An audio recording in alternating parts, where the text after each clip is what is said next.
You're a man. You have responsibilities. I think we're here to do important. Provide, protect. And we're also here to do important things. And important things are going to be difficult and they're going to be hard and you're going to get frustrated.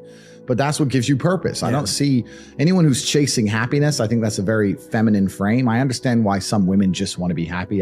I don't know how it feels to be a girl because I'm not one. But in my experience, I know women who just want to be happy. Yeah. Girls just want to have fun. Fine. But you're a man, right? And if you're a man, then it's absolutely an utterly different experience of life. I think we're here to struggle. I think we're here to endure pain. I think we're here to just see how hard we are to kill. I think that going through terrible things and living through them and coming out the other side is one of the most fantastic things about being human. I think that it's almost like once you understand what life is really about, there's no emotion which isn't enjoyable. The only emotional state which can be seen as detrimental is feeling nothing at all. But if you're sitting at home and you're feeling truly heartbroken, at least you're feeling something, right? And I think that's the whole part of being human. I think we're here to struggle. I think we're here to go through pain. That's so I wake up each day and go, what can I attack? What problem can I solve? And look at history. Why did Genghis Khan wake up and want to conquer the whole world? Why did Napoleon conquer the world? Why did Alexander the Great conquer the world? Just wake up and just say, give me this, give me that. I want all of it. I need to, there's an army there. They're really big. We're better. It's intrinsic. You need to go and conquer. That's the purpose of life. If you don't struggle, you don't learn. God created us to learn and understand ourselves and understand other people and understand the world. And what did I say earlier? I said that you don't learn a lesson or you don't appreciate something without pain. So you have to struggle to learn anything. There's only two ways to learn things, the hard way or the harder way. If you're smart, you can learn the hard way.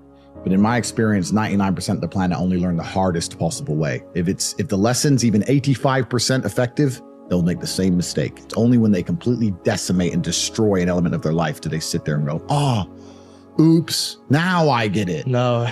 That's how it goes. If you want to feel happy inside of yourself and you want to feel content and you want to feel stable inside of yourself, you need to live true to God. And I'm not saying you can't drink a little bit of alcohol or not party or not have a little bit of fun, but you have to be a good person. You have to balance life. You have to balance life. You have to be a good person overall. I know I'm a good person. And when the Matrix is trying to convince the world that I'm not, that just proves even further that I'm a good person. The world we now live in today, when the mass media machine is trying to tell you somebody is evil, you can know pretty well that person's probably good, and vice versa.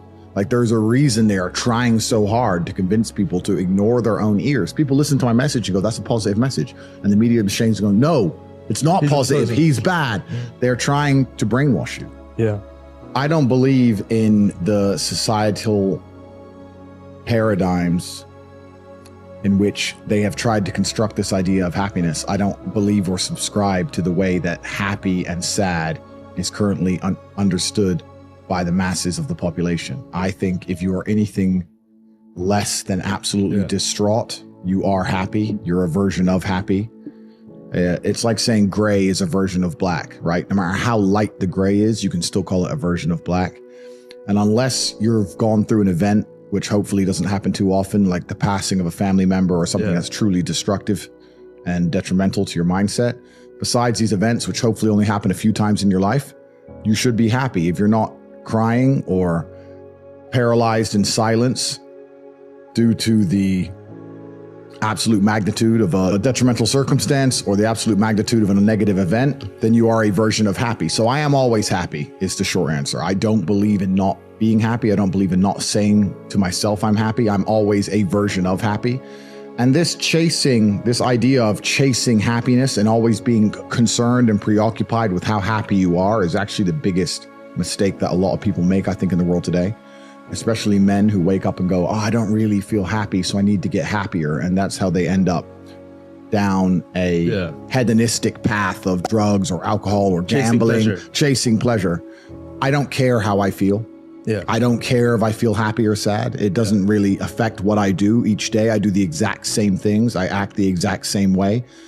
I don't care. I don't put weight to the significance of the emotion. So I always consider myself a happy person, but if I woke up and I was slightly less happy one day than another, it wouldn't affect anything I do and I wouldn't put any relevance to it. I'm human and that's life. And so, am I any happier now that I have hundreds of millions of dollars than before I was broke?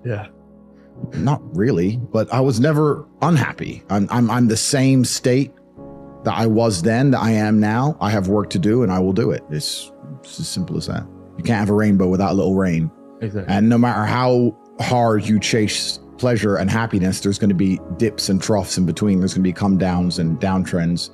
And you're going to have the juxtaposition between that time you were laughing your head off and acting giddish like a child and the time that you feel depressed as such. And I think it's much better to just adopt a very disciplined, stoic mindset. I'm always the same base level of happy regardless. If I lost all of my money today, I would be the same happy. Mm-hmm. If my net worth quadrupled, I'd be the same happiness. Yeah. As long as I'm alive, which is a struggle, unfortunately, in the current climate. But as long as I'm alive and the people I care about and love are alive, and as long as God gives me the honor of doing my duties and providing for the people I care about, as long as I get to wake up and know that there's a whole bunch of people in the world who need me and I get to work hard to please them and do good for society and good for the world, then I'm a vessel of God and I'm happy enough to survive. That's all I look at it as. I don't ever consider how do I feel. That doesn't cross my mind. I have things to do. I have things to do. You're too busy to think about that. I'm too busy. I have things to do every single day. I have very important things to do, and how I feel really is not going to affect how I complete those tasks. Right. And when I speak to men, they say I'm unhappy or I need to be happier. I think that's absolutely the wrong frame of life. You're a man, you have duty, you have honor, you have things you should be doing regardless of how you feel.